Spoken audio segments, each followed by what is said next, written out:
Good afternoon, everybody. This is an unusual afternoon show. Uh, Raul is with us, so welcome to True Crime with the Sarge. He's in the green room. I just wanted to go through a couple of things quickly. So yes, I was sick for a long time, and I got pretty much over that, and I was at the Hamptons Whodunit Festival, so I am back into the swing of things. So today we have this impromptu show. Tomorrow, roll call with Mike Alcazar. We're going to be breaking down the affidavits for the Kansas City Moms case. And on this Saturday at 1 p.m., I have writer, director, and producer Josh Zeman will be back on the show. So without any further ado, I want to bring in everybody's favorite, Catch LISK, or Raul Montero. Raul is also the producer of a new YouTube show, right? So we'll call you a co-producer. Catch Justice, correct? Absolutely. I do it with Jessica for Justice, and she's just absolutely incredible. I adore her. Right. And the link to their show is in the show notes right now. So make sure you click on the link and subscribe to Raul's channel, and let's help him out and let him grow because he's got a really good up-and-coming channel. So Raul kind of, I guess not technically, but you got me onto this Long Island Press article today when you retweeted it, and which was kind of interesting. So Timothy Bolger writes for the Long Island Press, and I'm going to share the screen and I'm going to show everybody what what we're talking about here. So just bear with me 1 second. Okay. All right, you guys should be seeing this now.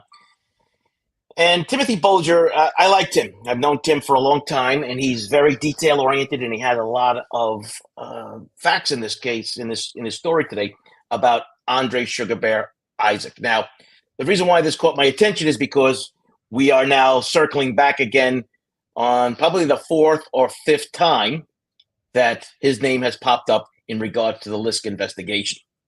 So it's been covered for a number of years, and actually Raul brought it up in one of our last streams that we had a few months back. So, Raul, can you tell us about Andre? Well, nobody really talks about or tries to get to know him. All we know basically of him is being a victim of a horrendous crime. But who was Andre Isaac?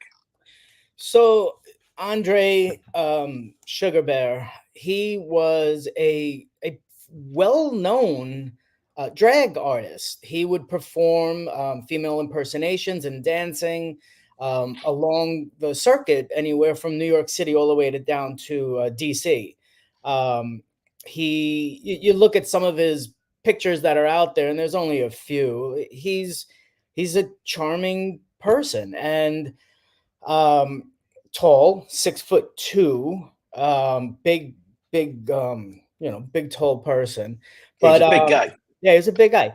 And aside from his female impersonations, he was, like I said, well known not only in the drag circuit, but in the area where in New York City, where a lot of gay, drag, and trans people congregated. He was also, big on the scene there, and a lot of the dancers. I've been working on a big thing on the 90s that includes a lot of the alternative lifestyle, and some of the people I've spoken with have an awareness and knowledge or experience with Sugar Bear. So it was nice getting some of that perspective. But he was a lovable person, a lovable person, and I think we don't know much about the rest of his private life. In 2000, in the year 2000, though, he does have 2 arrests on file in Newark, New Jersey for soliciting prostitution. So that, I guess we can assume that he was out there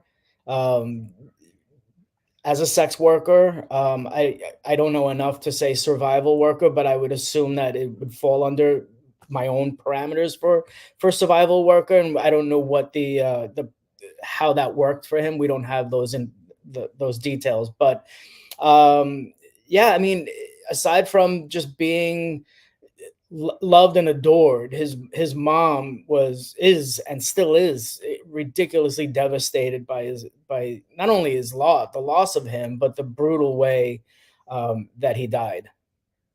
Yeah, his mom, Jordan, right? She's been Kim, a Kim pretty Jordan. strong advocate. Yeah, she's been interviewed a number of times in the media in regard to this case. I have found articles dating back to at least, I think, 2019, 2020. So Wow. she has been, and that probably, I mean, I didn't get a chance to research everything, but I'm sure I could find something if I had the time to go back even further. So this isn't one of those situations where this just popped up on the radar. His name just come up. His name's been mentioned in the Lisk investigation for at least, I would say, 5 years. Would that be, or more, or Well, less? around 5 years, if not a little bit before. And the reason for that is the Gilgo News website. That's where it really started garnering attention. And I will say this about Suffolk County Police Department back then, or throughout that process, pre-Commissioner Harrison, that Suffolk County did maintain a relationship with Sugar Bear's wife, Kim Jordan, and they would reach out to her occasionally, which is something they didn't necessarily do with attributed list victims. So that was an interesting anomaly as far as my awareness goes. But he had been looked at just slightly prior to that. But with the discovery of that site or that page on the Google News website, that's when a lot of pressure came down upon Suffolk County to justify it. In fact, Josh himself really pushed Suffolk County to account for that, and they basically said it was a test page, which is curious to me because you have at least 4 you can test with, and probably a total of 11, if not more, to test with. So why are we testing that with Sugar Bear and then Yeah, leaving it? it's strange. So I was going to get into that later on, but you know what? Since you brought it up, let's take care of that now. Sorry, So I don't follow rules all that well. that's okay. We don't have to. There are no rules on this channel. So we have this article today. It's Timmy writes it, and they talk about that it's a hidden part of the website, meaning that if you go to Gilgo News, right, you can't find it. If you Right. search for it, you can't find it. However, I'm going to show you how you get it if you're interested in seeing it, because I have. Okay, hang on a second. Here it is. Sorry about that. So I just Googled Andre Isaac Gilgo, and there the page shows up. So if you click on it, this is the page that you cannot find if you go to the gilgonews.com website and just type this in. You can't find it, but there it is. It's interesting too because Suffolk County or the agency or whatever is maintaining it, says that well, it's not on the website, but it Well, is. there it is. So Yeah. it's still there. It's just blocked from public access within the Gilgo News website. And that's curious to say the least. I mean, it's infuriating, for somebody like me who really believes that Sugar Bear is a list victim, um, and for the reasons that I believe it. But I'm not going to jump that far ahead. Go ahead. Right. Well, no, we won't have to. Yeah, we'll get to there. But I find it interesting is that I don't believe in coincidences, right? So, I mean, Suffolk County had fought this case up until a certain point. We'll just call it tooth and nail. And to have something like this included and just say there was a test thing, then they should have just left, like when you're doing a web page and they have all that Latin, all those crazy phrases on there, just leave that as a test page. Why would you include the story behind it and the person's name? I wanted to make sure that we memorialize this because I have a feeling after the Timmy's article today, we probably won't be able to find it anymore. So I Yeah. took a screenshot of it too. Yeah. I have probably 14 of those, that screenshot, just multiple screenshots of the same thing. And yeah, you got to remember things like that for posterity, because at the end of the day, someone somewhere down the end of the road's got to account for all of this. And, who knows what we may be told or discover as the case against, Rex continues. Well, and not only that, right? Because think about, we didn't. I just have to interrupt this for a second. Sarcasm for Fun just donated 10 memberships. Wow. Sarcasm, thank you very much. That is very generous of you. So we have 10 new members. So make sure you check out all the members perks, including the members only questions and the members only videos. And like I said, thank you again, Sarcasm. That is really super nice of you and helping this channel grow. So, the website is just like people just say, well, it's just a website, right? It's just a page. It's just this. It's just that. But to include a victim's name on it, could do some damage to the family, I guess, too. If your mom's seeing this and everything else that goes along with it. Yeah, I mean, you look at the announcement of the website, which was to share with the public information related to the Gilgo investigation, updates, victim profiles, and all of that is there. And so is Andre. Right. So, like I said, don't believe in coincidences. Yeah, so I mean, it's one of those things where I use the phrase Occam's razor because there it is. There's a reason why, like you had more than enough test pages you could run. And like I said, just keep the Latin ones that they give you. Yeah, and when I first saw that initial link for Andre on that news, I backtracked some of that link data and searched Tanya Rush. You wanted to look at all of that, any of the Manorville males. Like there must be so much more behind the scenes of that website than we may ever see. But yeah, I'm sure there are a lot of unpublished pages. So and they can always add them at the last minute, kind of thing. That's spoken from a truly amateur web builder. So I know they got all this thing. So let's go through the timeline, Raul. So I was able to parse most of this together from Timmy, which made my job a lot easier, but then I had to do some searches for it too. So I know there's one thing that people are going to harp on, and I think between you and I, we can kind of put this to rest, right? So Thanksgiving of 2002 was the last time he was seen, and he was seen getting into a red sports car was one description. Somebody said it was a red BMW type of car. And there was one interview that said that he got into a red coupe with a Hispanic driver. So I think that's the thing that most people are going to key on, and maybe even some of the investigators saying, well, it's not Rex, right? He's a male Hispanic, and we all know how big Rex is, and he would have stood out. Okay, we don't know the exact time of Andre's death. We don't know the date, the time. We don't know if it happened that night that he left, or where did that driver take him? Where did he go afterwards? Who did he meet? I mean, there are a million questions. So if somebody's going to key in on, well, the male Hispanic driver, he's not included, I think you're making a mistake there. What say you on that, Raul? Yeah, that was a curious footnote to it also.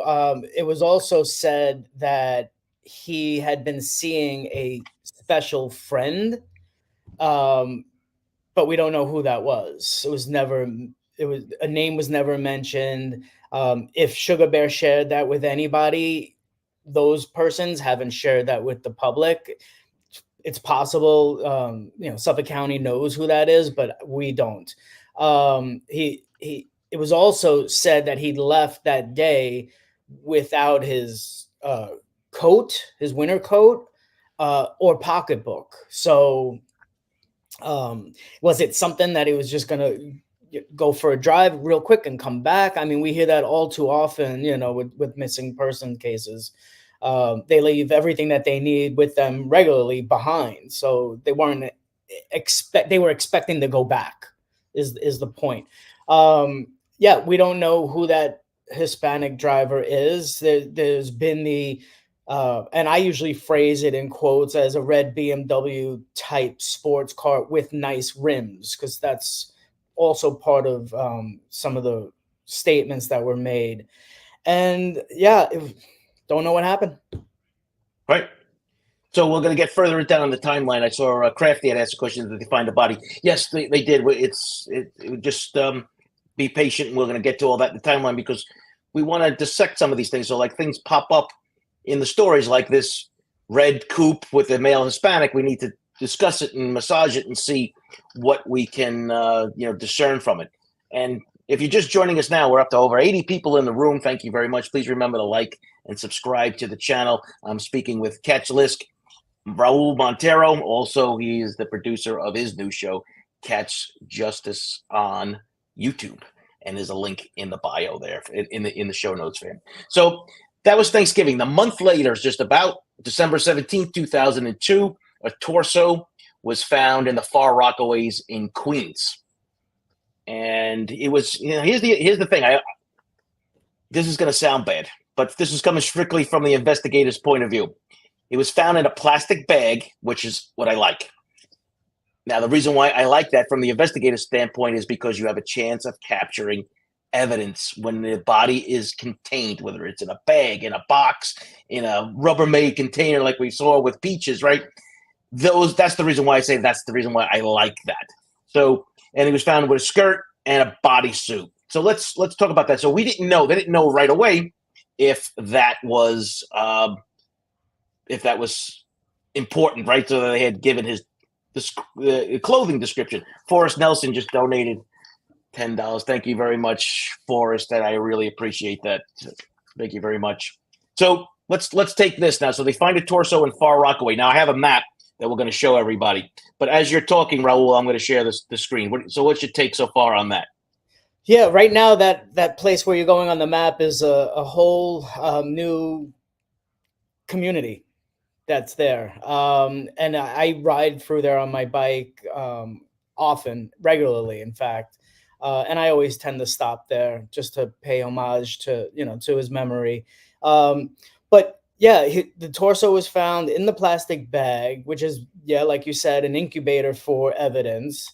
Tank top and black bodysuit, and that was it. It wasn't initially identified as Sugar Bear, I believe, until about a month later after the next item that was discovered. But Right. Far Rockaway is incredibly easy to access from where Sugar Bear lived, just by taking the Marine Parkway.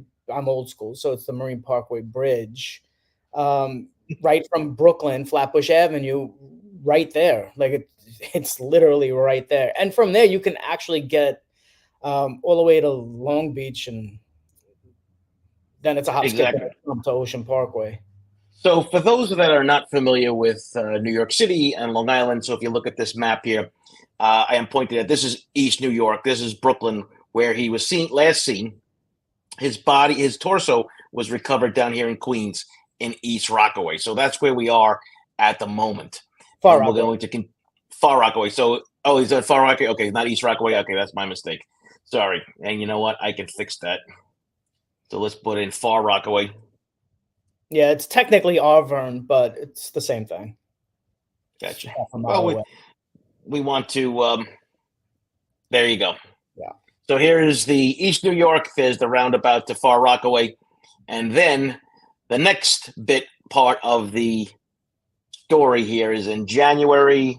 I believe it's January 2004. No, January 25th, 2003. 2003. Thank you very much. Here, a skull is found all the way out here in Forge River. That's out in the Moriches, out in Suffolk County.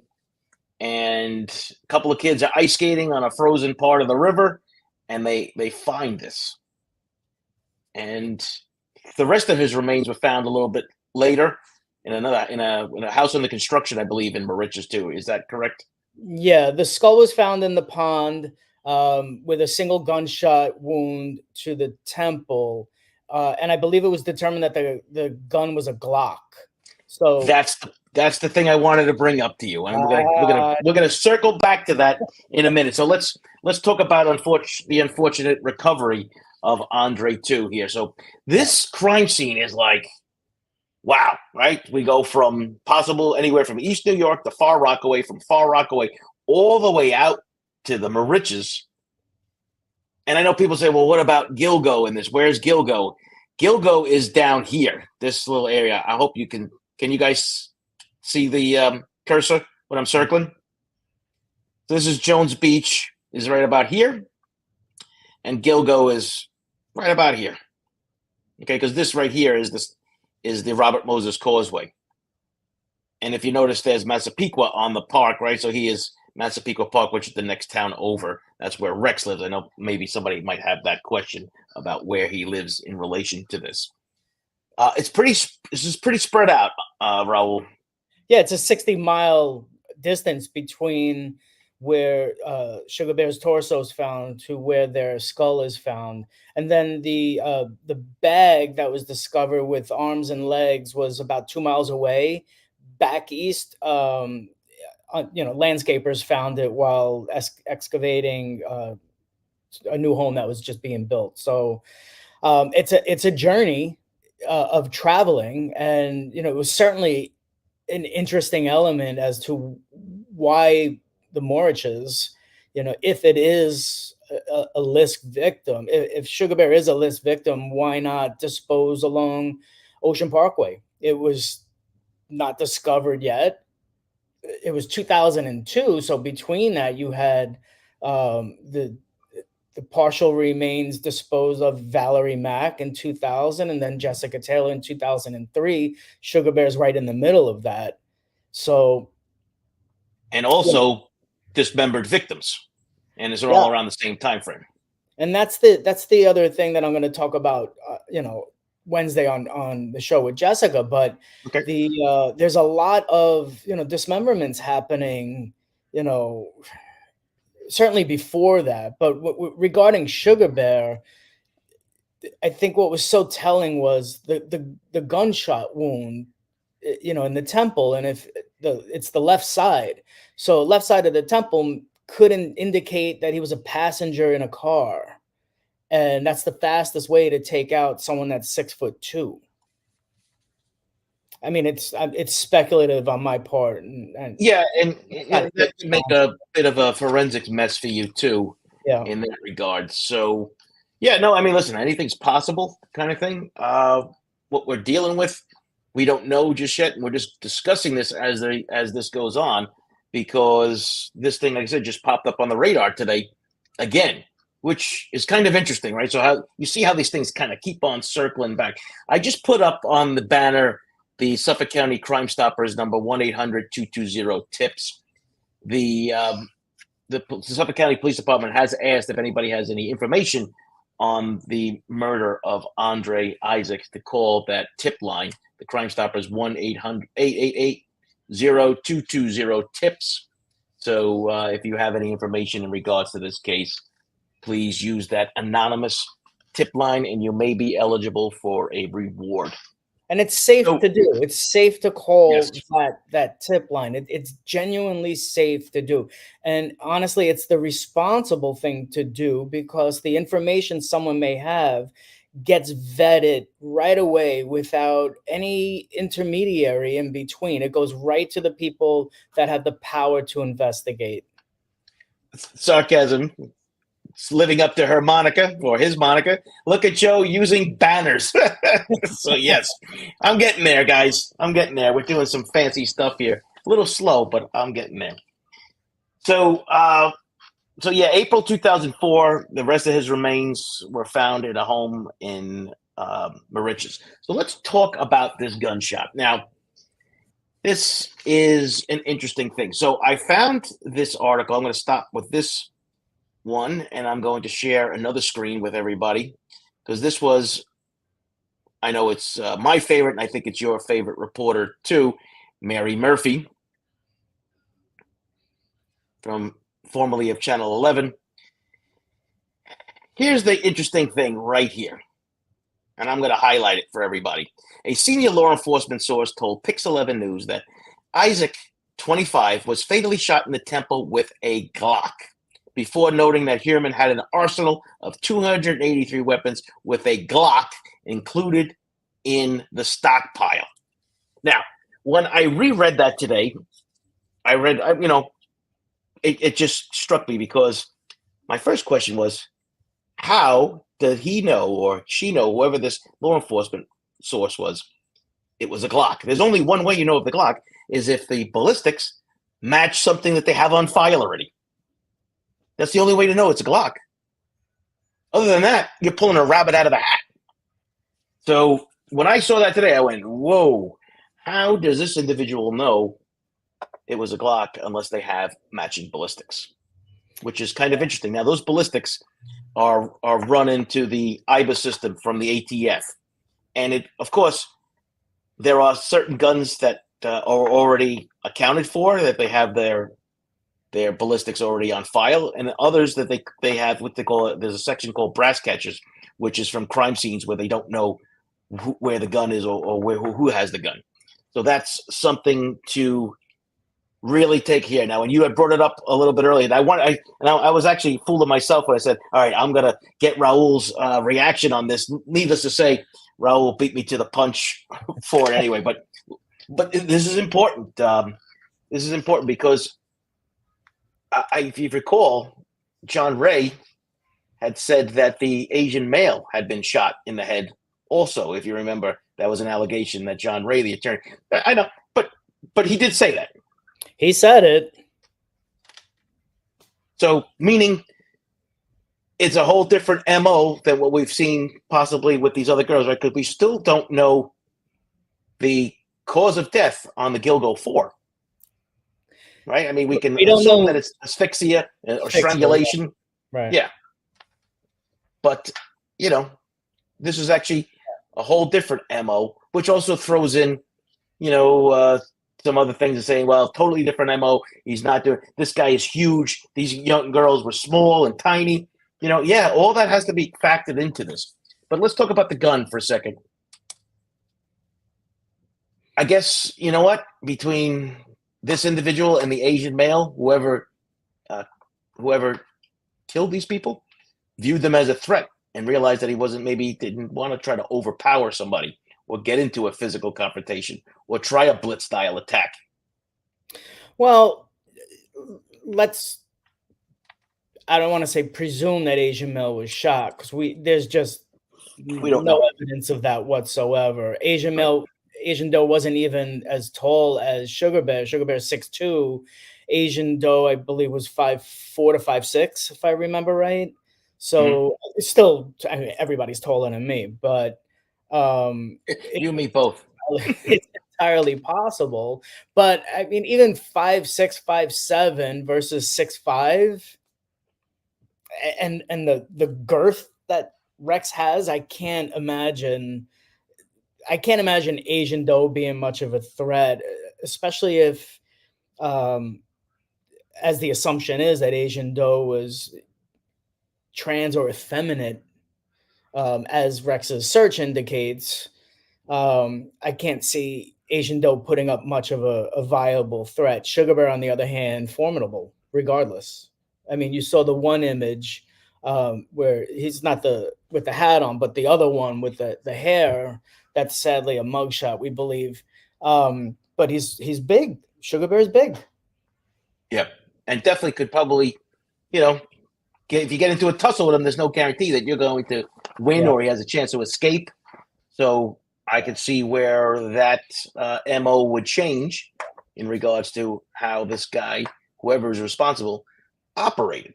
Yeah, it's always going to be interesting to figure out where that Glock came in to play. But it's been out there way before Rex was ever arrested, way before we knew about that, the collection of guns. Right. And let me just pull that article back up, and I still have it on here because I want to get the date on this one. Okay, here it is. So so this one was August 15th, 2023. So it was relatively new that this article came out mentioning that Glock. And then whoever this individual was then, segues into, well, he does have 283 guns, and one of them is a Glock. So there's allegedly this person, I guess, is a member of the Suffolk County Police Department. And then it's on the Suffolk County's Police Department's website under the Gilgo News thing, even though it's not. So, like I said, you keep on putting these things together. You can't question. You have to question why, if he's not being included, then why is anybody even saying anything? Meaning that there's other people talking about it within the department. Because I just find that highly unusual. Yeah, I mean, you say it in a different way. Often it's not a matter of the pieces you can see, it's the pieces you don't see that's between those pieces you see that also help tell a possible story or scenario. So, yeah, I mean, for me, I just always believed that Sugar Bear was a Lisk victim because I really believe that just Lisk had, tendencies to that regard. And this was, years before that bail document and the search histories came out. They would, you just look for the common denominator that ties in Sugar Bear, that ties in Manorville males, the Hampton males, and you begin to find some validation in a theory. And you layer things in more, as we learned with Burke and his cruising. But there was a very active cruising scene out on the island, and there's clearly still is. So it's nothing new. There are other people that are on my map, and they're in a location on purpose because it was a known cruising spot, somewhere around the Northern State Parkway and stuff. But there's a lot to be had there as far as these, I don't want to say underground scenes, but there's subculture that was going on. And that's where predators lay in wait. They're ready to go. So I don't know, did Sugar Bear get picked up by Rex while he was soliciting? Did he go out with this Hispanic guy who dropped him off somewhere, but that person's never come out and said anything? So I also find it challenging to think of 200 or 200 whatever 30-pound 6'5" guy getting into a Miata size sports car. But yeah, I mean, a smaller two-door BMW, entirely possible. Awkward, but Yeah, I mean, I've gotten in some of those Miatas. They're not easy to get into. We don't know if it's a Miata or not, but even if the two-door was a 323i, whatever it is, that's a tiny car too. Yeah. And so Flynn Brown wrote here, he says, I had a Miata and he wouldn't have fit well. Yeah, not many people do fit well in those Miatas, right? You fall into the car. And then they're a lot of fun, though, but you can fall into that. And so, all right, so let's get back on to with Andre. So what's your personal view on this? Because you've collected data on hundreds of cases in and around the area. And I've heard you mention either on my stream, or I heard you mention on other streams, Brownsville, East New York seems to be ground zero for a lot of these cases. And when I had Josh Zeman on last time, he said the same thing. Yeah. So in his investigations, whatever, he kept on leading him back to Brownsville, East New York, which is in Brooklyn, and they're both towns are right next to one another. Brownsville's a lot smaller, but they're right next to one another. You could be within a 5-mile radius, and you don't even have to go that far. You could be within a 2-mile radius and be around people, or using my map, you can see people that have some sort of connectivity to each other and then to Long Island. You take Tanya Rush, who lived in East New York, not East New York, in Brownsville, and she's found along the southern state on Long Island, but within blocks of her was Erica McDaniel, Claribel Quinones. I saw in the chat also someone mentioned Jackie Smith, and Jackie Smith is someone else that should really, really be looked at as a possible Lisk victim. 16-year-old girl right there on Avenue N and Flatbush Avenue. But that area of Brooklyn is so dense, for sure from your own experience, the rate of crime and poverty that is just systemic in there, the drugs, the pimps, they're just all over the place, and they're within blocks of each other. Like Erica and Claribel lived across the street from each other. Erica was found, set on fire in a suitcase in an abandoned building. Then you have these abandoned building, which is everybody who's in the murdering business, I would assume, finds an abandoned building attractive to dispose of somebody or to murder somebody in there.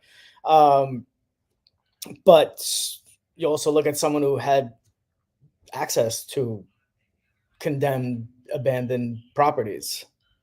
So True Crime with Nathan Adams says Jackie Smith also went missing from the same area of Brooklyn as Sugar Bear, found in Far Rockaway in a plastic bag, dismembered like Sugar Bear. Yeah, a few miles away from each other, but yeah, that's exactly the same point. Yeah, that and she disappeared on her birthday. She just turned 16 and then her life was taken from her. She was also partially dismembered and found in Far Rockaway too. Well, the Rockaways. I pass through there when I ride through there too. It's just frightening. If you're just joining us now on True Crime with the Sarge, we are over 108 people watching. We are speaking with Raul Montero of Catch LISK and also the producer of his YouTube channel, Catch Justice, which is on Wednesday nights at 6 p.m., correct? 6 p.m. Wednesday nights, yep.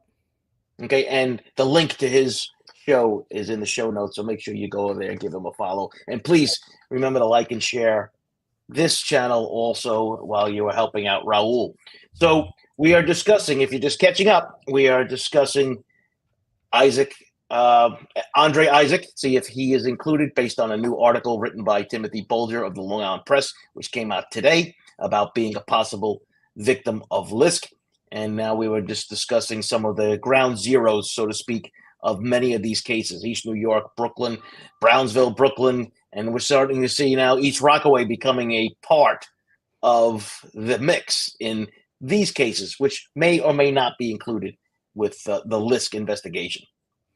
Yeah, Far Rockaway. Far Rockaway. It's all right. I said East Rockaway again? Yeah. Too many Rockaways.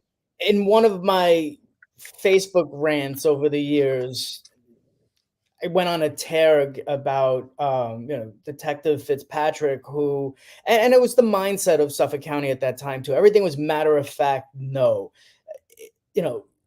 LISK killed Asian male because he discovered he was a male and not a female.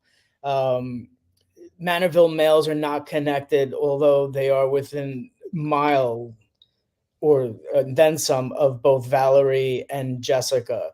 Hampton males, no one even wants to talk about, but males of an alternative lifestyle found either in their boxers and bathing suits along parkways and highways all across Long Island, and no one wants to address it. And the matter of fact attitude that no, they're not connected. Maybe one or two are not connected, just playing the odds, but the odds are really something is going on out there, or somebody was, prowling both men and women for whatever devious desires that they had. It wasn't always just a 5'2" hazel-eyed petite young woman.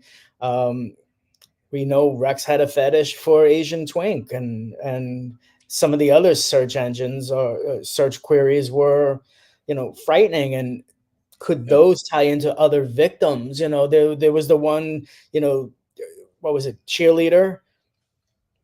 I'm not going to suppose, anything, but, Jackie Smith was small and petite, and she was 16 years old. So there's an awful lot that needs to be looked at so closely. I have faith that the task force is doing it. I just don't know if X amount of people, and I have no idea how many people are in the task force, but X amount of people have the bandwidth or the resources to tackle everything that's out there. And that's why, some of my databases are open source, where you can see Rex's timeline with every attributed and possible and super extended victim as I come across them on the map, and they're all there. And when you look at that in totality with, just to keep it matter of fact, Asa's in Atlantic City and Rex is, checking Maureen's, voicemail. That's just because that's a proven fact that, that happened. But, where is he with everything else? Where is, the data, the forensic data in tandem with these missing people and these murdered people? Right. And, we also have to keep on reminding ourselves that they only released the Google searches that they wanted us to see, Absolutely. right? So that's, remember, I mean, the police hold a lot of things back. Yeah. And they only gave us a taste, I think, of what this guy was looking for and what he was capable of. I mean, and we're not going to even repeat some of the things because they'll get us canceled on YouTube. So yeah, I mean, they're absolutely outrageous. And if you want to read them, they're online. You can find them, but just be aware that they are extremely disturbing. But so how many people outside of the Gilgo scenario, right? So we'll say the 10 bodies plus Shannon, right? That's the way I have to include it because her case is not considered a homicide, no part of it. We can argue that with everybody all day long. But how many other cases, according to you, Raul, do you think could be included? More than 10? I get this question a lot, and when I say it, people are shocked. They're more accepting of it now because there's an arrest. But when me and other people were saying things like that, it was poo-pooed immediately. You can go anywhere from a total body count, and I hate being that bland, of, in my opinion, minimum 60. Right. And but you've done the research. You have the names, you have the maps. Yeah. And you can find the maps on the link on Raul's Twitter page, which is also included in the show notes. Yeah. Once he was arrested and we saw the Asian search, that I turned on like jet engines and I literally started adding every possible and definitive LGBTQ person, focusing initially on the unidentified because that's really what I'm focusing on at the moment. And you'll see them all on the map with the rainbow icons. And some of those, the criteria that I used to label a person with that flag was, it could be anything from, possible female shorts, anything like that, because we have to have a point of reference for it. That's, for me, I needed something visual for it.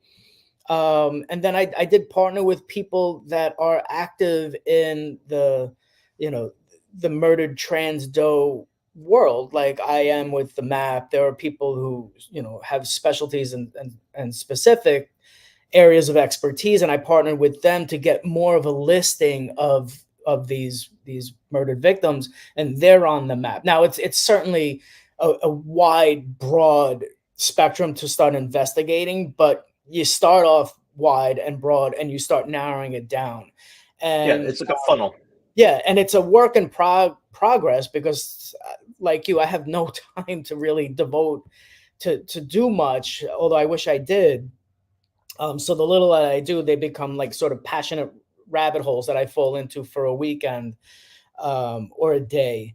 And there's a lot there. And I think for me also, if you have ever heard the podcast on by Josh Hallmark, True Crime Bullshit, I don't want to get you fired or whatever, or banned from YouTube, but True Crime BS, where the whole podcast is a stellar deep dive into Israel Keys, you realize that, it's not that much of an anomaly for a sexual sadist serial killer to have preferences, both male and female, and not to differentiate between that. And they're opportunistic.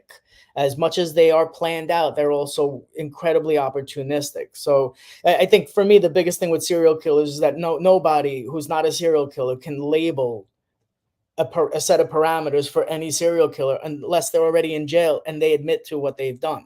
Then you can label that, but you can't apply it to other people. It's just not plausible. You have a new fan, Raul. Oh, Fran says, "Good guest today, Sarge."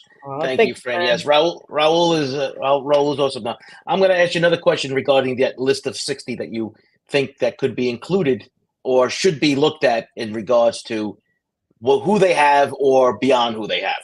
Yeah. Now, the last victim that was found on Gilgo was 2011. Was April 2011 was the last time they found somebody there? Last of Ocean Parkway, yeah. Ocean Parkway, Gilgo area, right? Of that list that you have created so far, how many victims between, let's just say, January 2012 to July of 2023? I think you know where I'm getting at. Yeah, I mean, it's almost continuous. I don't see a cooling off period. I don't see a break. Well, it might be, but not 13 years. Yeah, for a year or so. Like we know he had hernia surgery at one point, but honestly, 60 for me is a modest estimate. I push it higher personally, but it's continuous. That one database that I have, it's in my link tree, but it literally, that timeline, that RH timeline and attributed possible and extended victims, it has everything that I believe. And it's almost 100, man. Almost 100. That's an awfully big number, but like I said, you've done the research, you have the cases, and And it's not really a stretch of the imagination. I'm not, sensationalizing it, because oh no, and we know.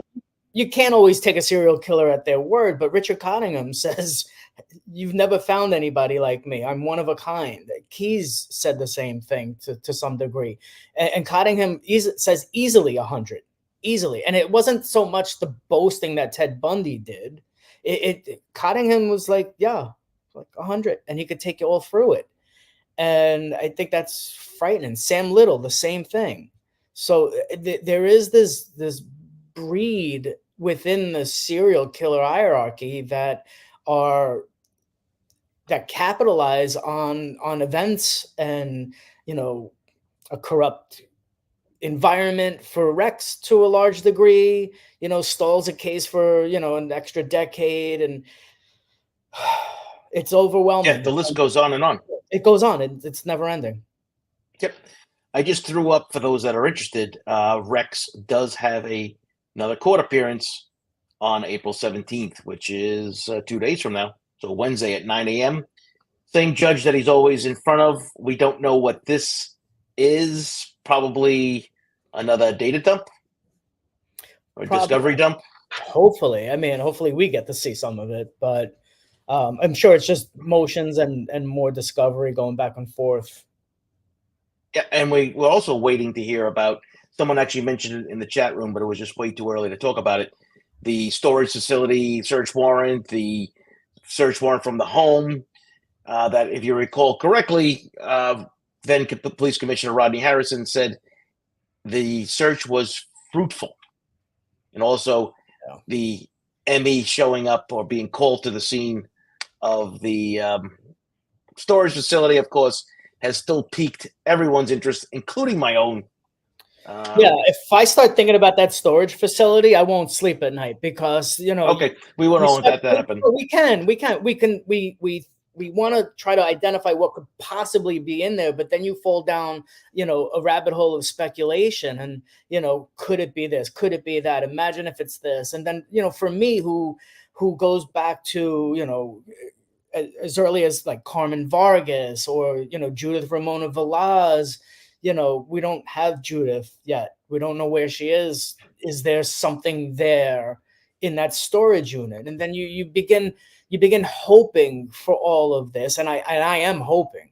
I'm praying and I'm waiting. And that's all that I can do. And and we may not ever know that, because if they can't arrest it, they can't charge him for it, because they want to prosecute, they want convictions. How are they may not even arrest him for it. And people like me may never know what happened to some of the missing people that clearly I'm incredibly intense about and dedicated to. So it's a hard thing.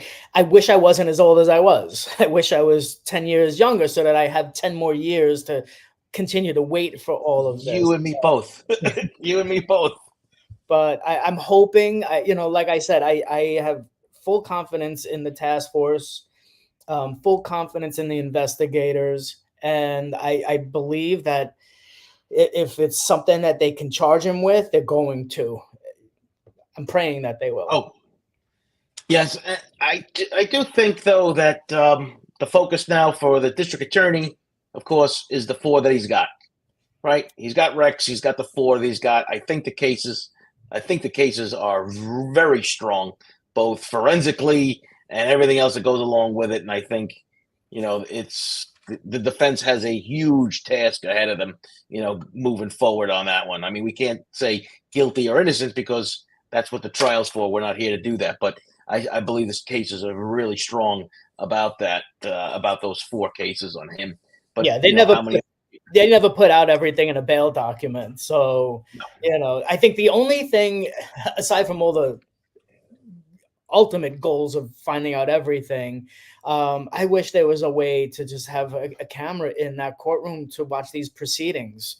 I wish there was some sort of, bill that can be passed for this, or law that can be passed, or some, dispensation for this, because it is a very intense public scrutiny on this. And I think, Brown has a little bit of a potential to make it scrappy. And I want to see, I want to see good lawyers at work. I want to see the justice system, come through. Not just for I'm looking people like me, but for everybody.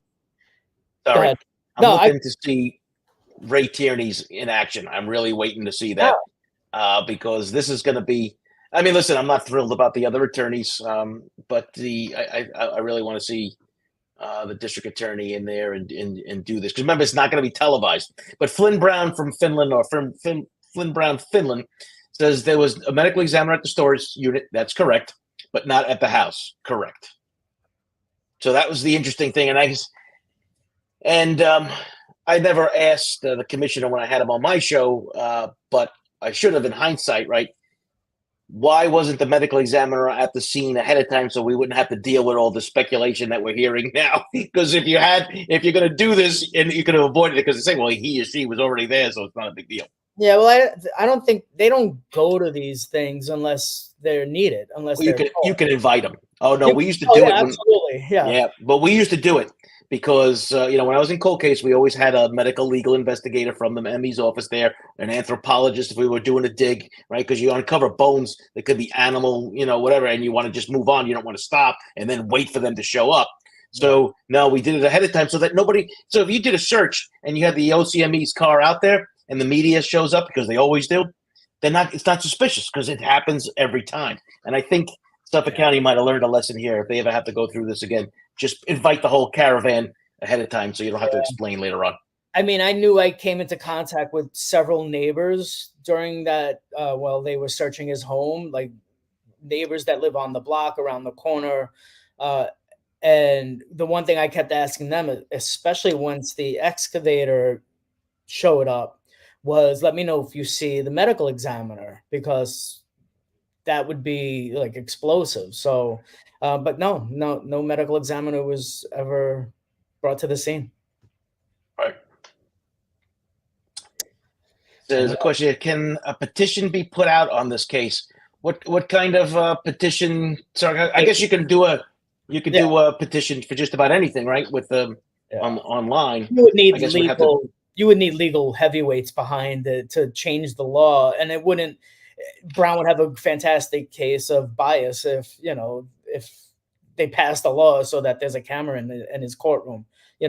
I would be pissed off too. Well, as attorney, because New York has historically denied that kind of stuff, so it's not like we're doing it tomorrow, we're doing it Wednesday, we're not doing it on Thursday. They just never have had it.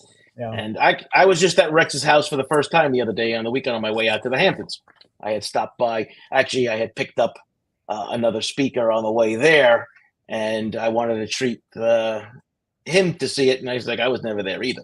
But we have all these no stopping signs. There's all kinds of cameras and everything listed. So I warn everybody, if you're going there, don't do anything stupid, because there are surveillance cameras everywhere, and they're not his. They're not Rex's house, Aissa's house. They're run by the county. So there are poll cameras from the police. There's all kinds of stuff. So if you go there, please don't do anything crazy. Don't be knocking on the doors. Don't be doing nothing. Yeah. Yeah, if you want to take your pictures, do so at a distance. It's a public street, sidewalk. But other than that, do not go on the property, please, because you're going to get yourself in trouble because it's all on videotape. Yeah. So just be in mind. So in the last couple, boy, this conversation went by quick. We're almost at an hour already. Final thoughts, Raul, on Andre's case. Do you think that it's going to be included? First question. Second question is, if so, how long do you think it's going to take before Suffolk County really sinks its teeth into the case? Well, I think it sort of encapsulates the whole conversation. If they can tie Sugar Bear to Rex, it would have been incubating in that plastic bag. Any other hairs could have been in there. We don't know. If the torso's there, any DNA evidence, it could be anything. Also, the tying of a bag, what was used to do that. If there's any tape or anything. Yeah. So, and it was a while before he was discovered there, but like you said, from the very start, we don't know when he died and when he was, placed there. So, do I think they'll link him? I hope so. I can't say definitively. Of course, I'd be I'm just asking for your opinion. Yeah, we're not holding you to anything. You could talk in generalities. Yeah, I think Sugar Bear's a list victim. I always have, so I'm going to hold on to that and say that somehow, some way, there will be some sort of. I don't want to say definitive because who knows, but I think there'd be enough circumstantial evidence, more than what's out there now, in my opinion, to indicate that Sugar Bear is. And when that might happen, who knows? Suffolk County, you can't get a peep out of them now, so we won't know until we see Ray Tierney in front of a podium. Right. And so Deborah has not a question but a statement. Would love to see you interview Rob Trotta. All right, I'll add him to the list. He's a character. Oh yeah. And he's a character. But here's a question. Do you think law enforcement are hoping that once convicted for life without parole, Rex will be speaking or bragging? I don't know about that, Kerry. I think the only way we get him to talk about anything is if this becomes a federal case and then the death penalty is back on the table. Because other than that, they have no leverage on him. And it could turn into like a BTK thing where, he's just stringing people along, or even Ted Bundy, right? He strung investigators along for 30 years, and every time his date came up, I remember something else. And then they would give him another 8 months and that kind of thing. So I don't know if he's going to be bragging about anything. I don't know. Cottingham was in jail for 20 years before anybody reached out to him. And it was certainly different back then, but the attention that the LISK case has clearly will, warranted. I know dozens of people who've already written to Rex in jail, and no one's going to get an answer yet. So will he ever talk? I don't know. I think you'd have to placate his ego. Clearly he's a narcissist, and placating that, and maybe that'll inspire him, if you will, to start talking. But I don't think so. I think right now, I'm going to work on the assumption that he is guilty. They're still his victims, and he possesses them still because he has the secrets. And until those secrets and the truths are taken away from him and given back to their families and the truth come out, they're his until we learn. So that's a power play that, people still, like serial killers, still hold on to until they have nothing left. And then they wanted, Bundy was ready to talk up a storm on the way to the electric chair. To the electric chair. Wherever he went to. Yeah. So I don't know. I hope so. I would want to hear the truths come out. I would want to hear everything, because every victim deserves that. Every family deserves that. People that have been, so committed to justice deserve that. And just their souls deserve that. So I would love to see that happen. I don't know if it'll ever happen, but a little bit at a time. So I'll answer this question, and then we're going to round it out. It says, how does it become a federal level? If one of the cases pop in Las Vegas, where Las Vegas had asked for his DNA, so if there is that Hobbs Act kind of thing where you have that crime between state lines, if an Atlantic City case that people talked about, South Carolina, if anything pops up in any of those things, the feds play the long game. The feds are watching this thing. And I think that the clue would be watching the district attorney if this thing is getting closer, because he's been pretty jovial about the whole thing. But if we see a change in his demeanor, I think we might be able to read into what might be coming next or might be coming big. So just remember that, folks. The feds are always watching. And to be honest with you, not a hit on anybody in Suffolk. I'd like to see it go federal, because we'll get a lot more answers than we're going to get at the local level. That's for sure. Raul, I want to thank. I'm sorry. Including a camera in the courtroom. Yep. So, Raul, I want to thank you again for joining me. This hour just flew by. Let's hope that there is some justice for Andre. And listen, the issue that comes down to is that we know that the investigators are working on it. We know the district attorney's working this. And let's just see what happens. Tomorrow morning, 8 a.m., you could join me and Mike Alcazar, who was in the room a little earlier. We'll be doing an early morning roll call, but we're going to be breaking down the affidavits of the Kansas moms who disappeared in Oklahoma and whose remains have been found. That's another awful case. So I want to thank everybody for joining. We had over 120 people watching this live. I want to thank you guys. Please remember to like and share, and make sure you go over to Raul's channel. It's in the show notes too. Make sure you go over there and give him a subscription too. He's a good man. All right, Raul, thank you very much, and we will see you on Wednesday night, pal. Thanks so much. All right. Take care, everybody.